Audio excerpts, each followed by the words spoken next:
Hey guys, welcome back to Hogtown Homestead. Like and subscribe if you feel so led. Today we're going to a whole different farm with Daddy.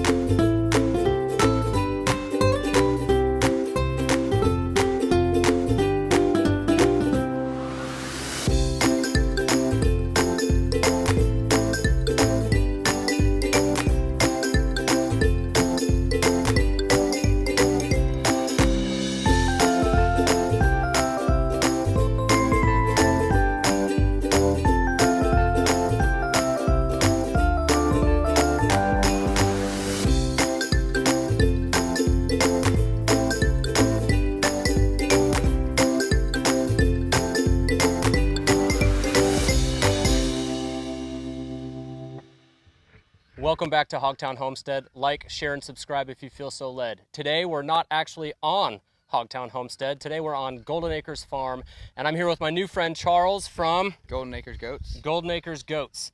So I wanted to give you guys, all of our viewers, an opportunity to see this place because when I came by a couple days ago, I saw their whole goat operation, and they got horses, they got chickens, they got guineas. And these are kind of some of the systems that we want to get started on Hogtown Homestead, especially with the goats. So, Charles, what can you tell me about the goats that you have? So I have Kikos, and they are a breed from New Zealand. They're a meat breed, and basically they were developed to be really tough compared to like a boar goat or something, the main meat goats, because they were because I guess people were unhappy with like the parasite issues and stuff with the boar goats. So basically, Kikos were developed to be tougher, hardier, and just left kind of on their own. Not as much hoof maintenance, grain, and worming. Okay. Like So the story that you were telling me last time I was here, basically these breeders in New Zealand just turned these goats out to the wild. yes. And whatever goats survived or the goats they kept, whatever goats didn't make it, just didn't make it. Is that right? Yeah. Awesome. So you said they're a little more parasite resistant than the rest of the meat breeds, like boar goats specifically. Correct. So how often do you have to worm them? Have you had to? I have dewormed 3 of them here because just one got a little bit thin, but I haven't had to deworm my whole herd yet, and I've had them for 3 years. Wow, that's So- awesome. And that was just a safe. They weren't dangerous on parasites, and that was just a little safety thing because I had like a separation lot for babies. Yeah. It was only about an acre for the 4 of them at the time, but Yeah. I only dewormed 3. Okay. So Clark, you can go ahead and move the camera around and show the goats over there by the feeder with the little goats, the little babies. Just turn the whole tripod. You have a Facebook page called Golden Acres Goats, right? Yes. So what is your goal with these goats? So a lot of people, they raise like papered goats, which is purebred or full blood. I just want to raise like the toughest kind of goats. Like my product, my focus is trying to be on quality instead of like the papers and the technicalities like that. So I'm just trying to raise like Cleo, the white one, standing up there. She's my biggest doe at like 170 pounds, and when she and Bib, their babies are like perfect in my opinion. If you were to want fast-growing meat goats, the one at the water trough there, I'm not sure. He's her baby, and he's only 5 weeks old now.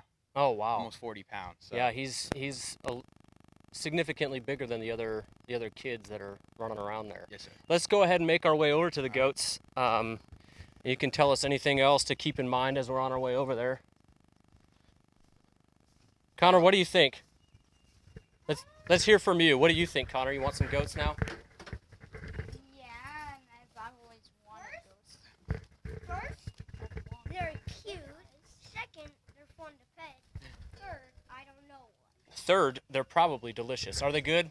I have not eaten mine. You haven't eaten them yet. Yeah, because I sell them, and I feel like, I don't know, I've wanted to try them before, but I haven't been able to justify not selling them because I can go get a deer. I feel like would probably be similar. Oh, But yeah. Okay. From what everyone has told me, the meat is really good. Okay. So it's tender just like deer, as long as you know how to cook it. Yeah. Gotcha. And there's probably a little higher fat content on a goat than on a deer, Yeah, probably. maybe. And then so Kikos are a little more lean than a boar goat. say. Okay, So gotcha. A boar goat's more stocky. These ones are more lean. Okay. So what kind of issues have you had to deal with them regarding like predators and things like that? So far this fence has kept everything out, Okay. and I think the pigs being over there really helps. Gotcha. But a lot of people will have a livestock guardian dog, probably Anatolian Shepherd or Great Pyrenees. Yeah. And that'll usually keep stuff out.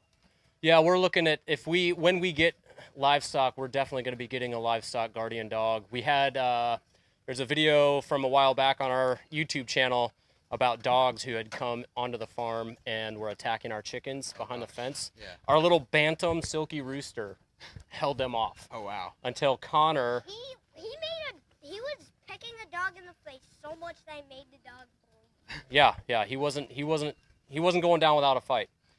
So And then a dog bit him. yeah, he held him off long enough for for Connor to run out with a baseball bat and, Yeah. and chase the dogs off. And I don't know where Connor's going right now. But And these goats, we have dogs. I have walked dogs through here. They do not like dogs. I'm surprised to be prey animals. They will actually go towards the dogs and hit them with is their that horns. because they're curious, or is that because they've got this self-preservation thing? I think it's only ever been when they have babies. Okay. I think they're very protective over their babies. I grabbed one time and she headbutted me in the Oh, head. wow. And I fell over 'cause Wow. They're a lot stronger than you would think. All right. So if you were to start over, or if you were to start from scratch, why would you go with Kiko goats over like a smaller cow or sheep or something like that? That's a good question. So I have heard sheep, are not like quite, they're easy to get to do stuff, but I've heard that they're kind of stupid. I mean, I've just heard. And once one starts a problem, they all do it. And my grandpa actually raises goats, so that's where I got the inspiration from. Okay. And Does he also do Kikos? correct, yes. Okay. My buck actually came from his farm. Nice. And I guess for us, the biggest thing was at first over cows, just getting used to it and stuff. Yeah. My grandpa is 72, and for me, I was getting used to it. When I started this, I was 14. The thought was trying to handle a 150-pound goat versus, even a small cow, a zebu or something like that. It's probably 400, 500 pounds. That's right. Yeah. So that's why we're also looking at goats. They seem to be a little more manageable. Seems like, Clark, you step away from that fence, it's going to shock you, dude. You see those lines that are going horizontally? Those are filled with electricity. So that would hurt so bad, okay? All right, nope, don't touch that. It's still recording, right? Okay, good. Yeah, so we're looking at goats because they're a little bit easier to manage. Seems like, if one or two get out, you're not trying to corral, And I will 1,700 pounds of animal. Yeah. Yeah. Shelter and pasture, you need a lot less. Yeah. So I think goats is about 10 to 12 square feet in shelter. Okay. And then depending on who you talk to, the pasture can vary. I like to keep, for Kikos, we don't want to really confine them. That's kind of the whole goal, is to let them be self-sufficient. Yeah. So still a lot of land, but this is about 5-acre pasture, and I have the 7 does and their babies on it, and sometimes the males come down here Gotcha. without having a cow with every 1 to 1.5 acres per animal. So as we look at the pasture down here, Clark, I would like you to move the camera around. So follow me and Charles with the camera, okay?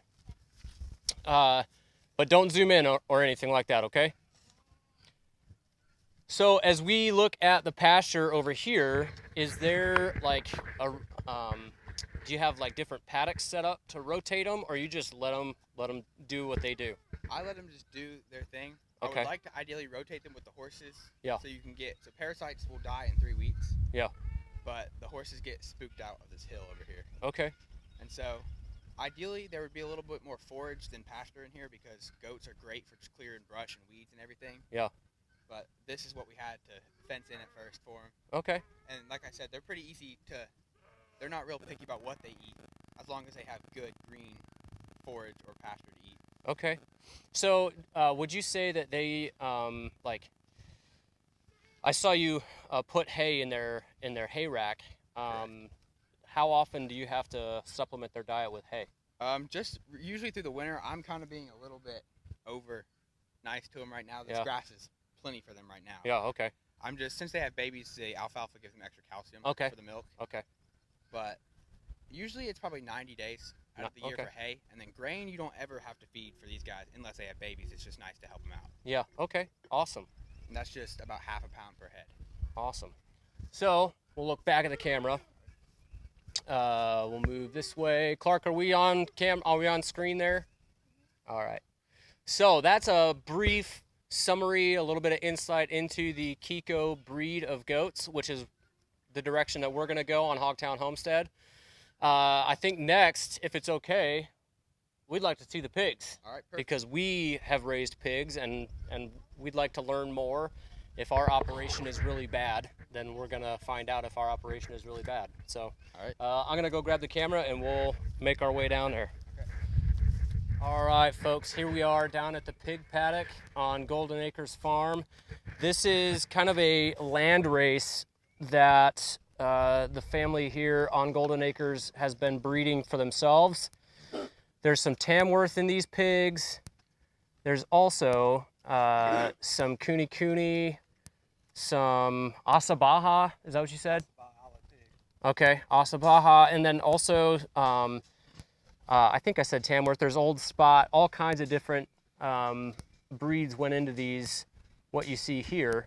And the reason for that is they're looking for something that's not gonna till up the grass so much, something that they can put on pasture and thrive on pasture. So this is the woodlot that they had them in. And before they put the pigs in here, they put goats in here. And as you can see, with those two species teamed up, they did a really good job of clearing this, this forested area, which is really good. It allows more sunlight to come through. It's gonna allow more grass to come up once these pigs are moved. And so, yeah, we're also, another thing about these pigs, what we mentioned with the goats is goats being a little more manageable than a larger species like cows. They wanted these pigs not to be as big as some of the Durocs that, as big as some other breeds like full-on Old Spot or full-on Duroc or Yorkshire or whatever the case may be. So these, Right here. right. So the max size of the pigs that we see here are probably 350 pounds to 400 maybe tops. Probably 350 tops. All right, 350 tops. And that seems like a pretty good homestead size hog, because I have had bigger pigs than that and they can be pretty difficult to handle. So anyways, that's the pig lot down here on Golden Acres Farm. And yeah, thank you for showing us that. Through the goats. Come on, Clark. Let's go on through the barn. Get some more shots of these little kids. I know, they're scared. They're scared of this tripod that I'm carrying. Nope, other way, Kate. Make sure you close that behind us. Oh, there's Connor. What are you doing? I'm trying to sneak up on you, but this chicken gave me. You're trying to sneak up on us? Yeah, there's not chicken. He doesn't like it. Oh, okay. Well, he'll get over it or die mad. All right, well, that's going to do it for today's episode here on Hogtown Homestead on Golden Acres Farm. Charles, is there anything else that you would like to say before we send this off to the internet? I think I'm good. You think you're good? All right, thank you so much. Remember, like and subscribe if you're feeling so led. That's right, like and subscribe if you feel so led. Thank you so much for watching. We're up to 293 subscribers, so thank you so much for watching. Thank you for subscribing. Enjoy the rest of your day. We'll see you next time.